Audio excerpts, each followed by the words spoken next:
Huygens का सिद्धांत। Huygens के सिद्धांत को निम्न प्रकार व्यक्त कर सकते हैं। किसी दिए गए तरंगाग्र का प्रत्येक बिंदु द्वितीयक तरंगिकाओं के स्रोत की भांति कार्य करता है, जो उसी चाल से आगे बढ़ती है जिससे तरंग चलती है।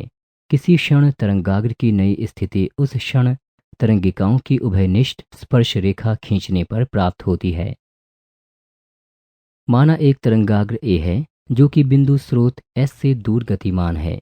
हाइगेंस के अनुसार इस तरंगाग्र पर स्थित प्रत्येक बिंदु द्वितीयक तरंगिकाओं के स्रोत के रूप में कार्य करता है। टी समय पश्चात तरंगाग्र की नई स्थिति ज्ञात करने के लिए इन बिंदुओं को केंद्र लेकर सी टी त्रिज्या की द्वितीयक तरंगिकाएं खींची जाती हैं, जहां सी प्रकाश का वेग है। इन द्वितीयक तरंगिकाओं का उभयनिष्ठ स्पर्श तल ही तरंगाग्र की नई स्थिति है। हाइगेंस के अनुसार केवल आगे वाले तरंगाग्र पर ही विचार किया जाना चाहिए, क्योंकि तरंग संचरण में ऊर्जा का प्रवाह पीछे की ओर नहीं होता है। समान क्रियाविधि द्वारा एक बेलनाकार या एक समतल तरंगाग्र की नई स्थिति प्राप्त की जा सकती है। हाइगेंस के सिद्धांत की सहायता से प्रकाश के तरंग सिद्धांत द्वारा प्रकाश के परावर्तन और अपवर्तन की घटनाओं की व्याख्या की जा सकती है। तरंग सिद्धांत के आधार पर प्रकाश का परावर्तन। माना एक समतल तरंगाग्र ए बी दर्पण पर आई कोण बनाते हुए आपतित होता है। तरंगाग्र के लंबवत तीनों किरणों पर विचार करें। हाइगेंस के सिद्धांत के अनुसार तरंगाग्र का प्रत्येक बिंदु द्वितीयक तरंगिकाओं का एक स्रोत है। यह तरंगाग्र पृष्ठ के बिंदु ए के संपर्क में है। माना कि बिंदु बी से चलने वाली द्वितीयक तरंगिका दर्पण के पृष्ठ से ए प्राइम पर टकराती है। तब B A prime is equal to C T, जहाँ सी प्रकाश का वेग है। जब आपतित तरंगाग्र का बिंदु ए दर्पण के पृष्ठ पर पहुंचता है, तब उसके ठीक टी समय पश्चात बिंदु बी पृष्ठ एक्स वाई पर पहुंचेगा। इस समयांतराल टी में बिंदु ए से त्रिज्या A B prime is equal to C T की एक द्वितीय तरंगिका उत्पन्न होगी।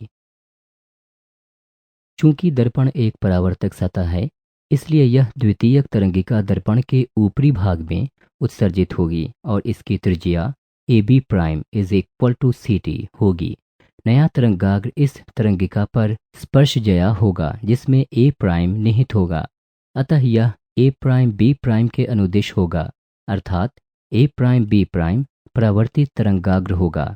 परावर्तित किरणें इस तरंगाग्र के लंबवत होगी।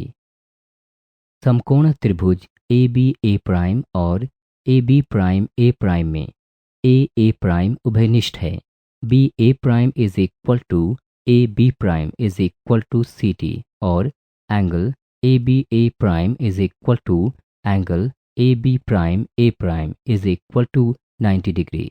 अतः दोनों त्रिभुज सर्वांग सम हैं, इसलिए angle B A prime is equal to angle B prime A, अर्थात angle I is equal to angle are, जहाँ एंगल आई और एंगल आर क्रमशः पृष्ठ एवं आपतित तरंगाग्र और पृष्ठ एवं परावर्तित तरंगाग्र के बीच के कोण हैं। इस प्रकार परावर्तन का द्वितीय नियम सिद्ध होता है। आपतित तरंगाग्र, परावर्तक पृष्ठ और परावर्तित तरंगाग्र तीनों ही स्क्रीन के लंबवत हैं। अतः आपतित किरण परावर्तन पृष्ठ पर अभिलंब और परावर्तित किरण तीनों एक तल में होंगी। इस प्रकार परावर्तन का प्रथम नियम सिद्ध होता है।